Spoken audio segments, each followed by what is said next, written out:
யோவான் 21 முதல் 19 வரையுள்ள வசனம். இயேசு சீமோன் பேதுருவை நோக்கி, யோனாவின் குமாரனாகிய சீமோனே, இவர்களிலும் அதிகமாய் நீ என்னிடத்தில் அன்பாயிருக்கிறியா என்றார். அதற்கவன், ஆம் ஆண்டவரே, உம்மை நேசிக்கிறேன் என்பதை நீ அறிவீர் என்றார். அவர் என் ஆடுகளை மேய்ப்பாயாக என்றார். இரண்டாம் தரம் அவர் அவனை நோக்கி, யோனாவின் குமாரனாகிய சீமோனே, நீ என்னிடத்தில் அன்பாயிருக்கிறியா என்றார். அதற்கவன், ஆம் ஆண்டவரே, உம்மை நேசிக்கிறேன் என்பதை நீ அறிவீர் என்றார்.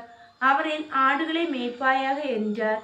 மூன்றாம் தரம் அவன் அவரை நோக்கி, யோனாவின் குமாரனாகிய சீமோனே, நீ என்னை நேசிக்கிறியா என்றார். என்பதை நேசிக்கிறியா என்று அவர் மூன்றாம் தரம் தன்னை கேட்டபடியினாலே பேதுரு துக்கப்பட்டு, ஆண்டவரே, நீர் எல்லாவற்றையும் அறிந்திருக்கிறீரே, நான் உம்மை நேசிக்கிறேன் என்பதையும் நீர் அறிவீர் என்றார். இயேசு என் ஆடுகளை மேய்ப்பாயாக என்றார். நீ இள வயது உள்ளவன் ஆயிருந்த போது உன்னை நீயே அரைகட்டி கொண்டு உனக்கு இஷ்டமான இடங்களிலே நடந்திருந்தாய்.